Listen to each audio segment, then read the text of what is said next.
preciso de um minutinho porque a preparação da live hoje foi muito corrida. Eu esqueci de abrir algumas coisas aqui que eu tinha que abrir. E pior é quando você abre aqui o negócio e está dizendo aqui atualização do Office. Ai, meu Deus do céu. Ainda bem que foi rápido. Pronto, as minhas anotações já estão aqui. Deixa eu ver se eu consigo colocar o nosso texto no ar. Devia ter feito isso antes, mas passou. Vamos ver se eu consigo colocar ele no ar aqui. Se ele entrar é melhor para você acompanhar essa leitura. A gente sempre faz isso aqui na live e vamos ver o que vai acontecer. Aqui está carregando, conta até 10, tem um pouquinho de paciência. Vamos lá para Apocalipse, capítulo 2. Deixa eu ver o versículo que eu vou ler, é o 12. Espera que eu já vou colocar na sua tela. Aguenta aí, irmão, conta até 10. Vamos ver se eu consigo colocar isso na tela. Vamos ver, ó. Consegui sim. Muito bem.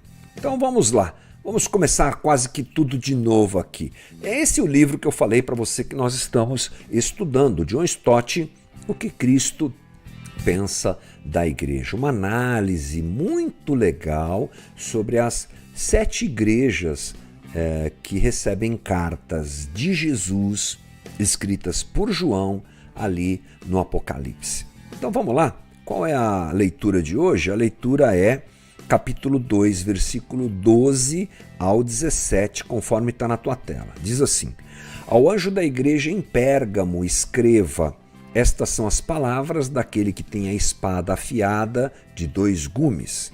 Sei onde você vive, onde está o trono de Satanás. Contudo, você permanece fiel ao meu nome e não renunciou a sua fé em mim, nem mesmo quando Antipas, minha fiel testemunha, foi morto nessa cidade onde Satanás habita. Aí o 14 diz: No momento tenho contra você algumas coisas. Você tem aí pessoas que se apegam aos ensinos de Balaão, que ensinou Balaque a armar ciladas contra os israelitas, induzindo-os a comer alimentos sacrificados a ídolos e a praticar imoralidade sexual. Aí o 15 diz: De igual modo, você tem também os que se apegam aos ensinos dos nicolaítas. Portanto, arrependa-se, senão virei em breve até você e lutarei contra eles com a espada da minha boca. E finalizando o 17, aquele que tem ouvidos, ouça o que o Espírito diz às igrejas. Ao vencedor darei do maná escondido, também lhe darei uma pedra branca com o nome nela escrito, conhecido apenas por aquele que o recebe. Bom, eu vou deixar aqui no 12, nós vamos usar o texto para... eu não coloquei na tela, né, gente? Lá, então tá bom. É que é tanta coisa aqui que eu me atrapalho. Mas enfim, eu li para você o texto e o texto vai ficar na tela para nós conversarmos juntos aqui. Para conversar com você sobre isso, quero lembrar que semana passada nós já falamos uma parte sobre a igreja de Pérgamo. Tá bom? Eu tenho dividido aqui uma parte e outra parte, porque senão a gente fica com um vídeo muito longo, não é o caso, né? Então eu vou rapidamente falar para você algumas coisas que nós conversamos semana passada. Primeiro, é que Pérgamo era uma cidade cercada por idolatria muito grande. Ela era um centro de idolatria muito forte, tendo inclusive o culto imperial, o culto a Roma, não é? A preocupação de Cristo é que eles enxerguem a verdade. E ele exalta isso por um lado, mas diz para eles que eles também permitiam um certo culto chamado de falso culto, digamos assim. Então, se ao mesmo tempo eles se apegam ao nome de Cristo, eles também permitem algumas coisas que não deviam permitir. E John Stott diz que a marca de uma igreja autêntica, em primeiro lugar, é o amor, em segundo lugar, é a verdade. Quando ele escreve a igreja em Esmirna, ele fala sobre amor, agora ele fala sobre verdade. Então, analisando Pérgamo, John Stott exalta a fidelidade dele, seguindo obviamente o texto, né? Versículo 13 que nós lemos aí. Inclusive, ele fala sobre aquilo que o texto nos mostra, a morte de uma pessoa, um mártir, que é Antipas, que morreu, provavelmente por não se dobrar ao culto prestado ao imperador, né? E ele fala bastante também sobre santidade, dizendo que a fé cristã está ligada a uma pessoa, que é a pessoa de Cristo, e a uma vida de justiça. Então foi isso que nós conversamos semana passada. Quiser mais detalhes, dá um pulinho no vídeo anterior, tá bom? Da live anterior. Vamos continuar então falando sobre Pérgamo. Agora na segunda parte da nossa conversa, vamos nos lembrar que o que nós acabamos de ler, principalmente o 14 e o 15, nos informam o seguinte: a igreja de Pérgamo abrigava no seu meio alguns que se apegavam aos ensinos de Balaão e aos ensinos dos nicolaítas. Então, como eu disse, era uma igreja que era forte e resistente, estava dentro de um ambiente de idolatria, mas não se dobrava a essa idolatria, mas havia um certo problema doutrinário entre eles, que era um culto esquisito, um falso culto, como John Stott diz. E esse pessoal dos nicolaítas é o mesmo que nós já citamos aqui no estudo da carta à igreja em Éfeso. Os nicolaítas, eles de alguma forma estimulavam a idolatria. É isso que nós percebemos, tá? Agora, ele chama também de seguidores de Baal ou balamitas. Aí é a coisa um pouco mais complicada, né? Bom, a história de Balaão, gente, para a gente entender o que é que está acontecendo aqui, ela é descrita no livro de Números, capítulo 24 e 25. Balaão era um profeta, né, lá do Antigo Testamento. Ele foi convocado por Balaque, que era rei de Moabe, tá bom? E eles estavam em guerra com Israel. O que o rei de Moabe queria? Que Balaão profetizasse destruição sobre Israel. Mas ele não consegue.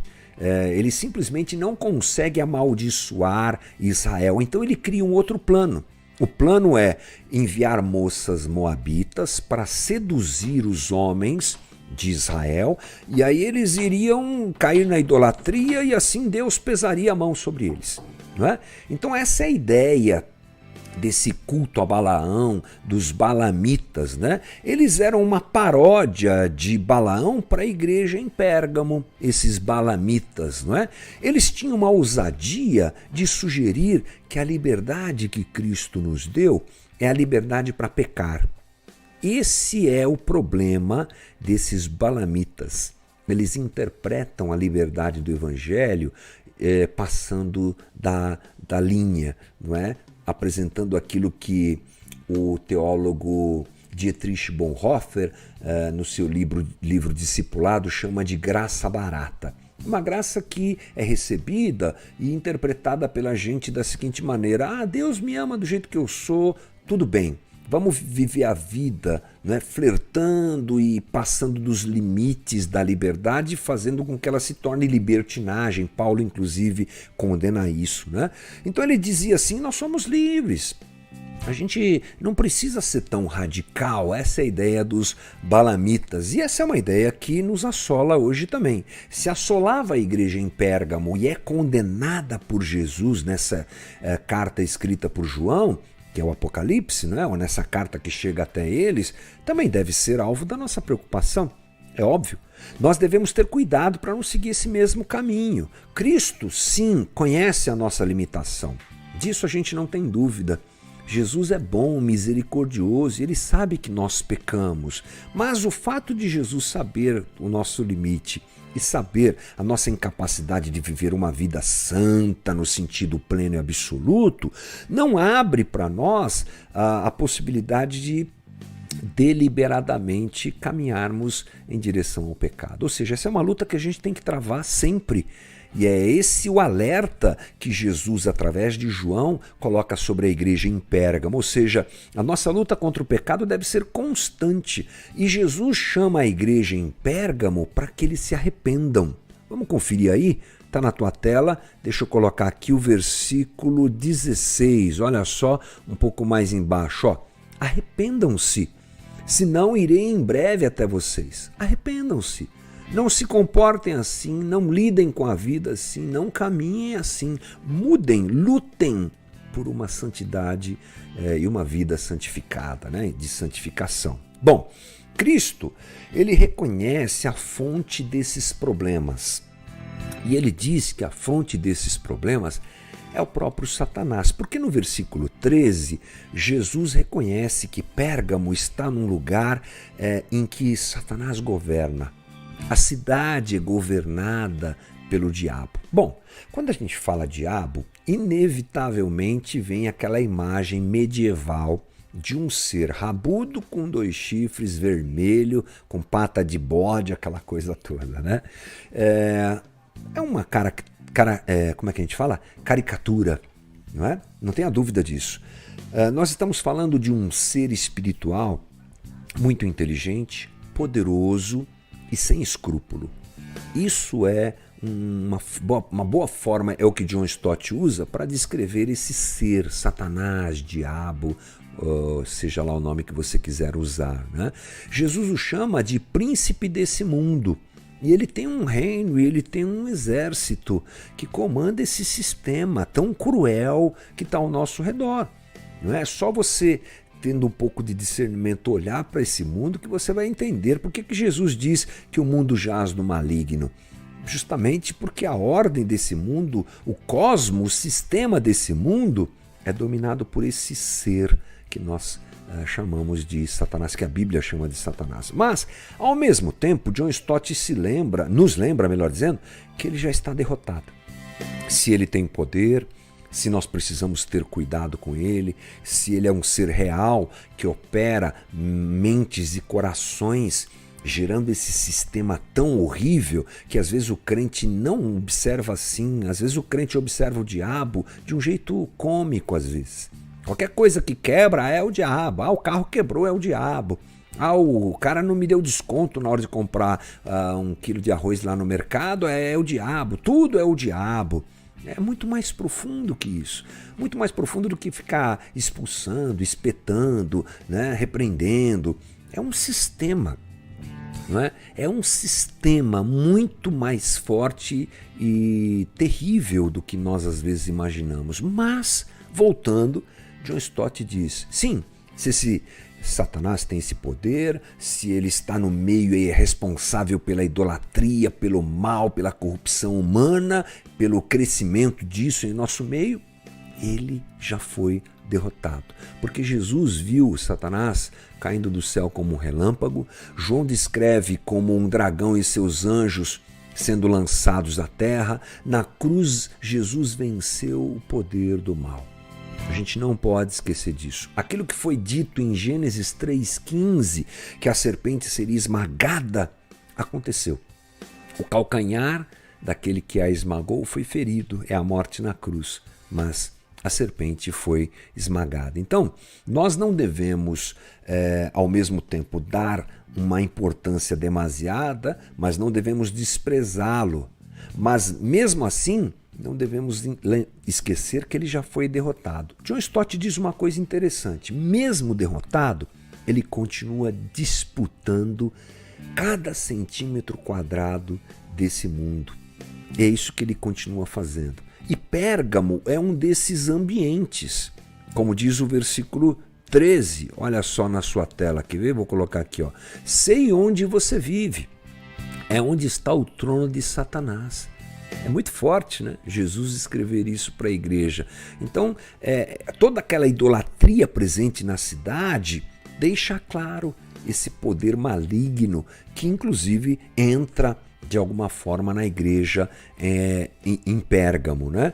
Ou seja, Pérgamo era um lugar de trevas e a luz brilhava timidamente. John Stott destaca que o reino de Satanás é onde as trevas reinam, sendo ele governante do mundo das trevas, odiando a luz. John Stott faz muito bem essa explanação com citações bíblicas, que a gente não tem muito tempo de fazer aqui, mas ele deixa isso claro, que ele é um mentiroso, que ele é um enganador, que ele segue o entendimento dos descrentes e que algumas realidades, como o culto ao imperador, que não estão mais entre nós, não podem ser desprezadas, porque muitas vezes se apresentam de outra maneira, como os falsos profetas que estão entre nós. Então o espírito do anticristo, a obra de Satanás, está em todas as religiões e filosofias não cristãs, em todas as tentativas de desviar para os outros a honra que é devida somente a Jesus Cristo. Essas são as palavras claras de John Stott no seu livro. Bem, a decisão de Cristo para vencer tudo isso é que a verdade vai triunfar sobre o erro.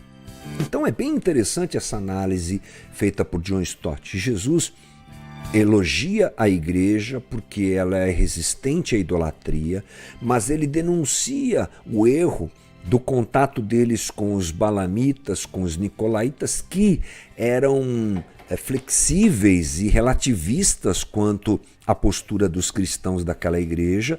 E aí Jesus diz, ok, quem vai vencer isso é a verdade.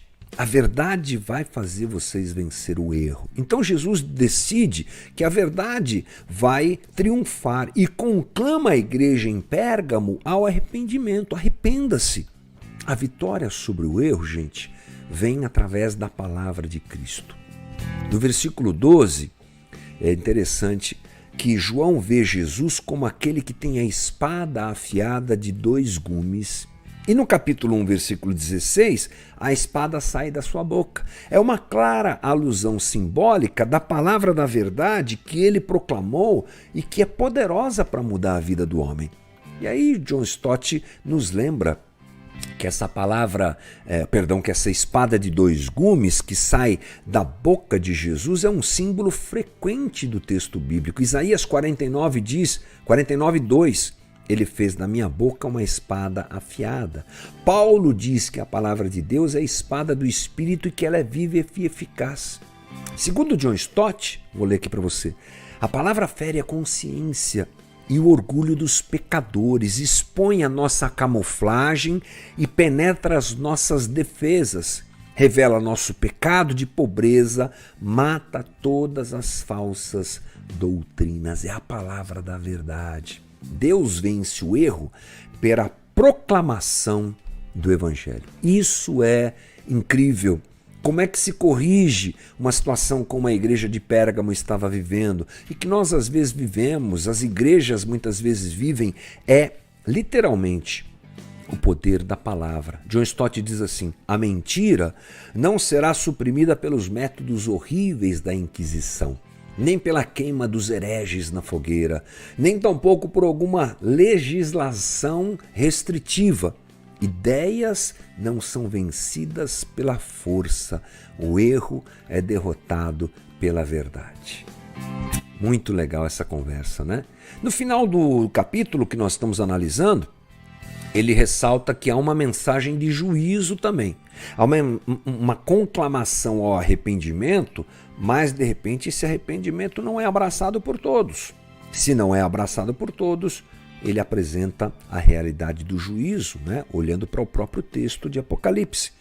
John Stott diz que a função da espada um dia mudará. A mensagem da verdade se tornará a mensagem do juízo, coisa que a gente não gosta muito de dizer, mas é uma grande realidade. O próprio Evangelho de Cristo, que salva aquele que se propõe ao arrependimento, aquele que obedece, também traz juízo aos que desobedecem. Ou seja, é certo que Deus nos responsabilizará por nossa resposta à verdade que conhecemos. E aí John Stott usa João 12:47. Olha que texto forte. Jesus mesmo disse, se alguém ouve as minhas palavras e não lhes obedece, eu não o julgo, pois não vim julgar o mundo, mas salvá-lo. Há um juízo para quem me rejeita e não aceita as minhas palavras, a própria palavra que proferi condenará no último dia, ressaltando, não é, essa seriedade do juízo. Para finalizar, ele esclarece a recompensa ao vencedor. Versículo 17, deixa eu ler com você, para a gente sintonizar aqui essa conversa. Aquele que tem ouvidos ouça o que o Espírito diz à igreja, às igrejas. Ao vencedor darei do maná escondido, Também lhe darei uma pedra branca com o nome nela inscrito, conhecido apenas por aquele que o recebe. É uma promessa dada por Jesus àquele que se arrepende, aquele que vence, não é? Aí ele fala sobre o maná escondido. Bom, John Stott crê que se trata de uma alusão ao próprio Cristo. Assim como o povo de Deus foi alimentado pelo maná no deserto, hoje a nossa fonte espiritual é satisfeita por Cristo, o pão da vida. Ok? Guarde essa informação. E aí ele fala sobre essa pedra branca. Ele apresenta várias situações que eu não trago aqui para você por uma questão de tempo, mas a verdade é que ele diz ali que não há uma conclusão definitiva sobre o assunto. Ele, John Stott, segue o raciocínio do professor Trenck, que ele já citou nas outras cartas, pensando que a pedra branca representa, vou ler aqui para não me perder, parte dos rituais realizados pelo sumo sacerdote. Lembra? Urim, Tumim, essa coisa, ele cita isso, e que nós, na eternidade, teremos acesso à presença de Deus, pois também fomos constituídos sacerdotes. Então, a pedra branca tem essa interpretação dada por John Stott, o maná é o próprio Cristo, e depois ele fala sobre aquele novo nome. Qualquer que seja a pedra branca, um nome estará inscrito nela e será o de Cristo. Ele cita Apocalipse 3:12. No 17, ele cita, se referindo ao 17, uma questão interessante que é da individualidade da eternidade. Não seremos um bando, mas seremos indivíduos. É a interpretação de John Stott. E finalizando, tudo isso aponta para uma revelação mais completa na eternidade, que se dará aos que hoje entendem a revelação disponível, ou seja, Cristo, o Filho de Deus, que morre na cruz por nós. O que conhecemos em parte, conheceremos plenamente. O que vemos por espelho, veremos face a face. Parece complicado, e às vezes até é um pouco, mas as palavras de John Stott nos ajudam a compreender o que Cristo faz com a igreja, o que Cristo coloca e requer da igreja em Pérgamo. E eu recomendo que você, devagarzinho, leia o texto, depois assista mais uma vez se você quiser o nosso papo aqui. Espero que ajude a todos nós, como está me ajudando também a entender um pouco melhor esses assuntos do Apocalipse, né? Cheios de suspense e coisas do tipo. Bora lá, esse foi o nosso Novamente de hoje e vamos junto!